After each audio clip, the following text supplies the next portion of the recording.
امریکہ اور یورپی یونین نے یوکرین کی ڈوبتی معیشت کو سہارا دینے کے لیے منجمد روسی اثاثوں اور ان سے حاصل ہونے والی آمدن پر ہاتھ صاف کرنے کا عندیہ دے دیا ہے۔ ان اثاثوں کی مجموعی مالیت کا تخمینہ $300 ارب کے قریب ہے، جن میں نجی منجمد شدہ $30 ارب کے ساتھ شامل نہیں، جبکہ ان اثاثوں اور ان پر عائد ٹیکسوں سے حاصل ہونے والی آمدن کا تخمینہ $15 ارب سالانہ کے قریب ہے۔ خواتین و حضرات، اس سے پہلے کہ ہم آپ کے ساتھ مزید معلومات شیئر کریں، آپ سے التماس ہے کہ اپنی اسکرین پر گھنٹی کا نشان کو دبا کر ہمیں اپنی پسندیدگی سے نوازیے۔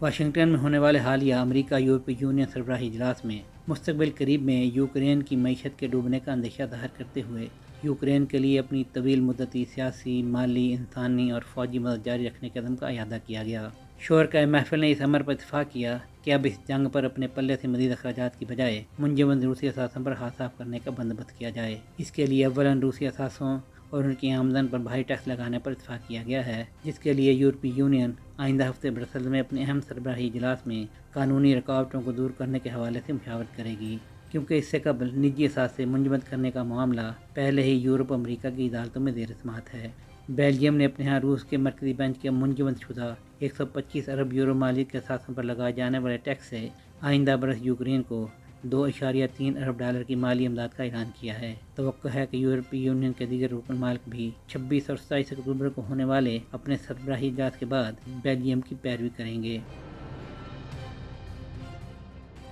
روس یوکرین جنگ کے آغاز پر امریکہ اور یورپ کی جانب سے روس پر عائد کی جانے والی پابندیوں کے نتیجے میں منجمد کیے جانے والے روسی اثاثوں کے حوالے سے یہ اعلان کیا گیا تھا کہ انہیں جنگ کے بعد یوکرین کی تعمیر نو کے لیے درکار $700 ارب کے قریب فنڈز میں شامل کیا جائے گا۔ تاہم اس جنگ کے طول پکڑنے کے بعد اب پہلے ہی معاشی دباؤ کا شکار مغربی ملک روسی اثاثوں پر ہاتھ صاف کرنے پر تل گئے ہیں۔ سہیل شہریار، پاک ترک نیوز، لاہور۔